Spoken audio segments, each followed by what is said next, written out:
na dating mga kababayan na ngayon mga Amerika, ang Social Security number po ay ini-issue lang sa mga Amerikano o kung ikaw ay permanent resident ng Amerika. So binigyan po ko ng Social Security number para lang palabasin na ako ay nasa Amerika o galing sa Amerika o nakatira o isang citizen ng Amerika kahit hindi pa nakakarating. Mali pa nga po nilagay na Social Security number eh. Ang Social Security number ng Amerika, siyam. 8 po yan eh. Hindi po nila kinumpleto para hindi matrace kung sino yung may-ari ng Social Security number. At tingnan niyo po yung Social Security number. Alam niyo po ba sa Amerika, yung first 3 digits represent the state. Yung first 3 digits po ng security number na yan ay sa Maine, USA. So, pag mula sa Kentucky, napunta na ako sa Maine, USA. Ang Maine po ay isang estado ng Amerika. Nilagay po rin yan, yung Social Security number. Pagkatapos ko, hindi ko po alam kung ano ibig sabihin ng PRN or whatever. So, tatandaan nyo, ang Social Security number sa Amerika ay highly confidential. Secret yun, personal yun. Dahil sa Amerika, napaka-importante yung Social Security number. May bangko ba na magre-reflect ng Social Security number ng isang tao? Kahit sa buong mundo. Kahit na magpadala sa Pilipinas eh, hindi magre-reflect ang bangko natin na may Social Security number, yung mismong tao yan. Alam mo, tinumper. Nilagay yung Social Security number. Gagawa na rin lang ng kasinungalingan, hindi pa inayos, hindi pa pinerfect. Ayaw magpadala ng account na yan. Diyan po tayo dumako sa pinaka-importanting katanungan. Ay, bago po muna pala yun. So, ang ginawa ng mga kababayan natin, nagpadala ng account. At meron po nagpadala din sa UAE. Nakita po namin sa Facebook. Nagpadala na sa UAE. Ginamit po yung account number. This time, hindi pangalan po ang nire-reflect. Nung mismo nagpadala. Yan po ang nilagay na pangalan. Tanong po natin, same account numbers po yan. Yung dalawang account na yan na binanggit sa press call. Anong tingnan niyo po, pumasok ba o hindi ang pag-transfer ng account na pera? Successful po eh. So ano ibig sabihin? Either hindi po account o account ng naagdan na tao. Kung i-deny po yan, o di ganun pala kadali na magpadala sa account, basta hindi mo kahit hindi mo pangalan, basta pareha sa account number, pumasok po eh. Successful. Sayang yun na ipadala. Dalawang $50, kano mo ba yung $50 yata? $50, pinadala sa mula sa UAE. Nakita po natin sa Facebook yan. Eh pwede pa naman padala eh. Kahit na hindi sa yung kung ibig ko sabihin, kung kay Batman, Superman, Wonder Woman, pumapasok, ay sa pangalan ng tao, pumapasok sa same account. Ngayon po, sabi po kasi isang supporter, maliwanag na maliwanag, isang supporter at volunteer ang nagdeposito para lang siguraduhin alamin na may account ako. Supporter o volunteer. Exact words po yan. Supporter o volunteer. Tingnan niyo po ito, papakita ko ngayon sa inyo. Ito po yung pinakita dokumento. Hindi kasi na-erase. Swerte naman. Talagang pinibiyayaan pa po ng Panginoon ng Diyos. Ayan po, Haleo Consulting LLC ang nagpadala. Alam niyo po, nung makita ko po yan, ako po'y kinilabutan. Sapagkat isa lang pumasok sa akin bilang namumuno ng COMELEC. This is direct intervention sa election ng Pilipinas ng isang foreign entity. Bawal na bawal po yan. Ito po ang challenge ko sa lahat ng mga kababayan natin. Ito po ay direct intervention ng isang foreign entity sa ating halalan. Kahit masabihin nyo, hindi araw ng eleksyon, komisyon ng eleksyon, ang pinuno nito ang inaakusahan, minamaniobra, foreign entity, hindi tao. Jaleo Consulting LLC. Yan po yung balance, 276.41. Ngayon, alamin natin, natapon po tayo sa dapat na bagay na hinihintay ng sambayanan. Sino ang nasa likod ng pag-open ng accounts ko, pag-deposit para palabasin ang account ko yun? Gusto ko muna sabihin sa inyo, yan po ay violation ng anti-money laundering ng Amerika. Law. Ganyan sila kahigpit. Kaya po ako sumulat na ngayong araw na to sa US DOJ upang i-report ang bagay na yan. Sapagkat maliban sa anti-money laundering, yan po ay bank fraud at yan po ay identity theft na pinaparusahan ng mahigpit sa Amerika. At dahil may involved na American company, sinabi ko sa US DOJ, marapat po sana na maisama nyo yan sa inyong iniimbestigahan din. Dahil money laundering po ang pinapalabas dito. Ngayon, kung yung company na yan, na Jaleo ay isang nagngangalang Jose A. Herrera. Hindi po siya Pilipino. Hindi po siya Pilipino, Jose A. Herrera. Ayan po, lahat ng represent ko sa inyo, nakuha po natin yan sa internet, available sa internet. Hindi ko po yung gawa-gawa, available yan. Lahat po, makikita nyo yung source, pwede nyo po i-verify lahat. So, yan po ay pag-aari ni Jose Herrera na ang address ay Miami, Florida. Madami magsasabi, Miami, parang narinig ko na yun, Miami, Florida. Ngayon po, siyempre, kailangan alamin natin, sino ba si Jose Herrera? A. Herrera. Ay bigla pong sumulpot na si Jose A. Herrera ay director din ng Albatross Technologies Corporation. Albatross Technologies Corporation. So, ibig sabihin, connected din pala siya dyan. For your information, siya po yung isang attorney at law. Okay? So, siya rin po pala ay connected sa Albatross Technologies. Makikita niyo po lahat. Ngayon, ang address po ng Albatross Technologies ay number 26, Pine Road, Belleville Street, St. Michael, Barbados. Hindi ko po alam kung saan yung Barbados. Yung po yung exact address.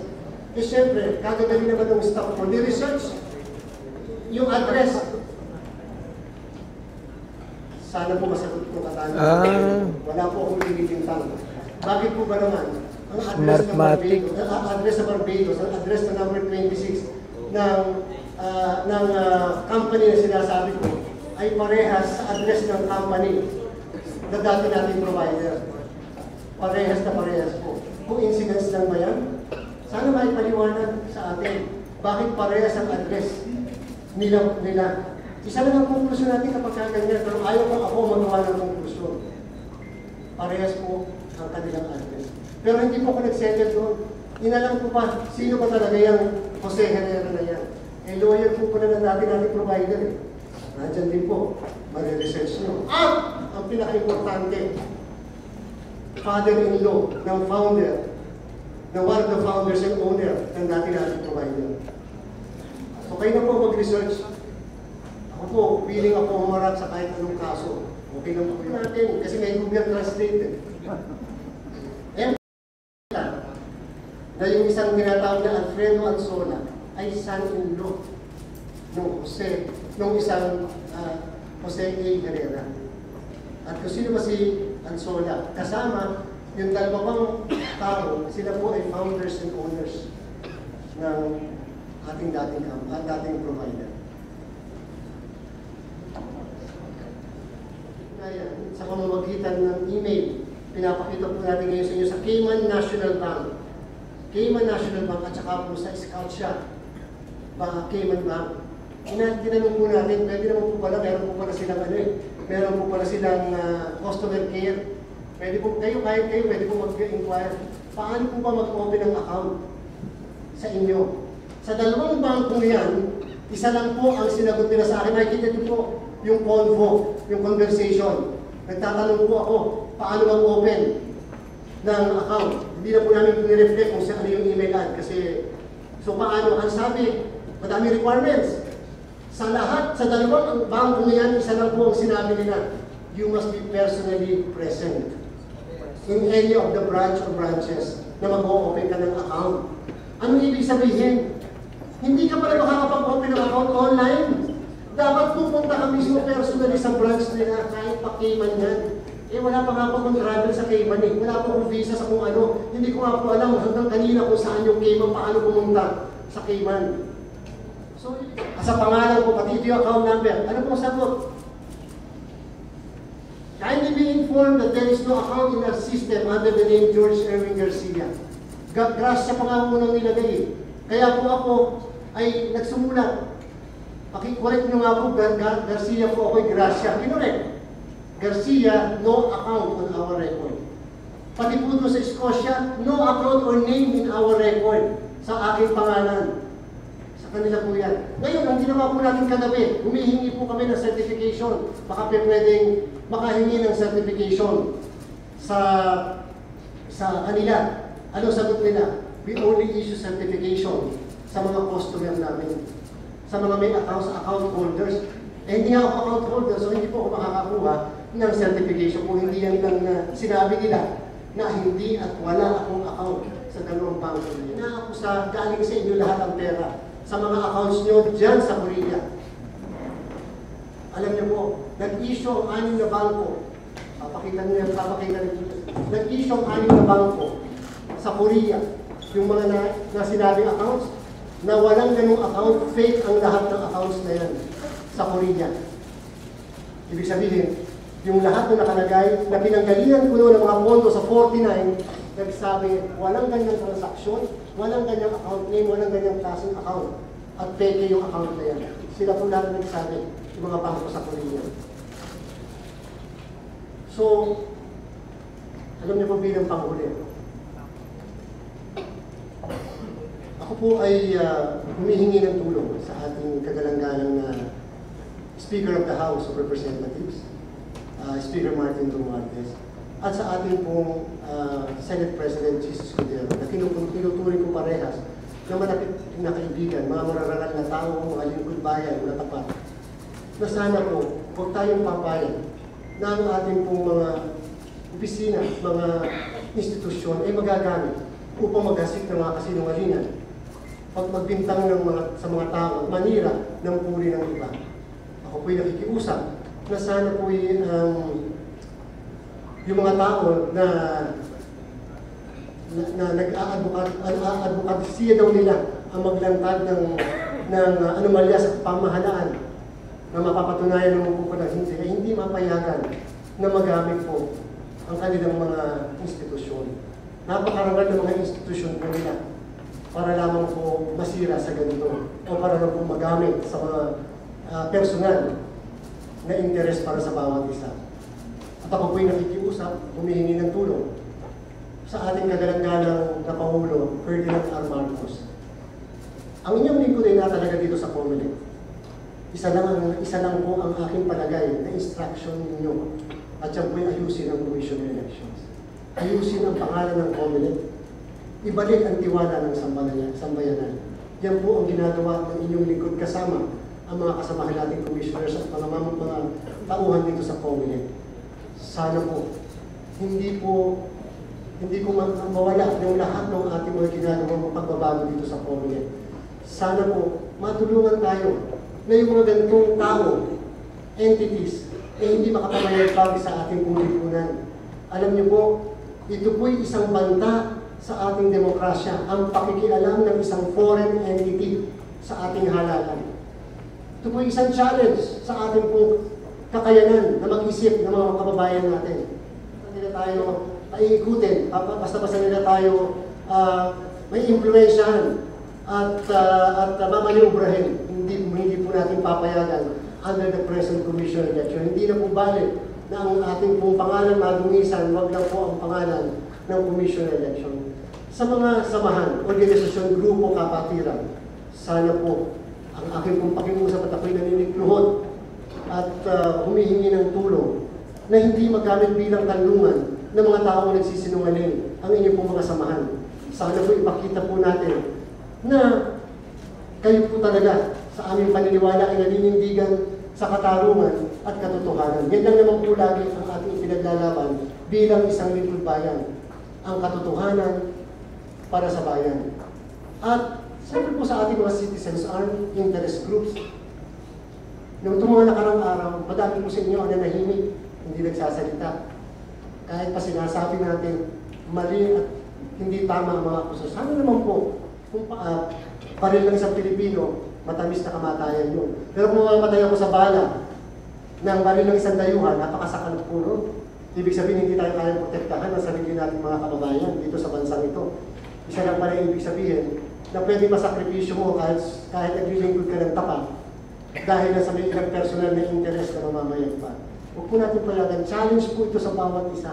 Demokrasya po natin ang at stake dito. Ang ating pong pinagtatanggol para po dito. Maaaring ako ay simbolo ng ginagawa nila. Pero naniniwala po ako sa tulong at awa ng Panginoon Diyos ng mga nasa pamahalaan na matitino at matadangal. Naniniwala po na itong laban na ito para sa bayan, laban ito ng bawat isa. After po nito, bahala na sila. Ano na naman ang kanilang ilalabas, ano na naman ang kanilang puno ilalantad. Awa-awa na po ang sambayanan. Nakakapagod din sa pagbabato ng mga ganyan. Hindi po ba dapat na bang update sa paghahanda nyo? Handa na ba ang COMELEC? Nasa namang yugto na kayo? Paano yung ganito? Paano yung ganyan? Hindi po yung ganon. Dahil alam niyo po, sa bandang huli, lahat ng akusasyon na binato sa atin tungkol sa corruption, ano ang panghuling sinasabi? Consistent sa lahat ng nag-akusa sa atin, gamitin ang mga lumang makina. Consistent.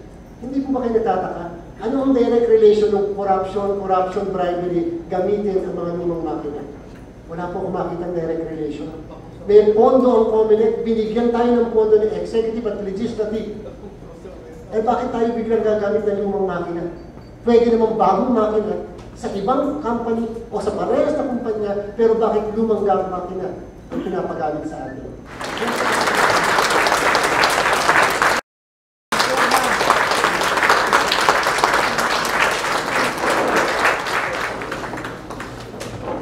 Maraming salamat po, Garcia. Para po sa ating mga kaibigan at kapatid sa pamamahayan, para po dun sa dito pong nakatutok. Sa suporta po ng lahat ng municipal directors, lahat ng provincial election supervisors, lahat ng election officers, pati po yung lahat ng union ng empleyado ng COMELEC, pati lahat ng senior staff natin, isa na po ang naging instruction natin. Trabaho na tayo, bayaan nyo na lang ako to. Kaya nga po sinasabi ko, Sir Mike, okay na lang na ako ang binabato. Okay na po yun. Sipa sa amin sa media, pati na rin sa publiko, hindi ko ba naapektuhan ng oras ninyo ang inyong trabaho sa COMELEC naman? Hindi po yung oras. Siyempre po, Sir Mike, kasama po yung oras po kasama sa panahon natin yan. Yan naman po ay kalimitan ginagawa namin sa gabi. Pero alam niyo po, yung takot na may pwede kang balikan ng kung sino man. Yung malalaking tao at malalaking grupo ang pinapangga mo. Pero sa akin, para sa akin, bakit ka ba nasa posisyon kung hindi ka willing magsalita ng totoo? Kahit sa korte tayo makarating, o kahit sa ano pang body o kapuluan tayo makarating. Ayan po ay binibigyan po ng tinatawag na regularity in the performance of official function. Subalit, base sa ating naipresenta, wala po problema. Kasi sa bandang huli, kinakailangan may remedyo. Para sa nangyayari, lalo na po yung mga pamimeke, pagpa-falsify ng mga dokumento. Dito ba, sa bansa natin, nagnakaw ka ng isang mansanas, magnanakaw ang tawag kasi mahirap. Hindi naman po porket may kapangyarihan kapag ka nameke, ibig sabihin, okay lang. Dapat ang parehas yung batas. Pag nameke, kahit na ano pang katayo mo sa buhay, nameke. Pag pinaasa, kasi kung pinaasa ang tao dito, sinabi ganyan, pinaniwala, hindi po ba yan ay pagsisinungaling? Kaya kami po mga abogado, at ito po isang panawagan sa mga lawyers, kami po mga abogado, may pinanumpaan po kami na lagi kami magiging honest and truthful sa pakikipag-ugnayan namin sa ating kapwa. Pinanumpaan po namin, nasa lawyers po yun, ang pangalan yan. At the same time, may mga binanggit din ng mga nilapitan sa mababang kapuluan. At in fact po, yung nag-press ko ni kasama sa nabanggit po, yung mismo miyembro na yun ng mababang kapuluan. So kung sino po siya, sa proper time and proper body sasabihin ko.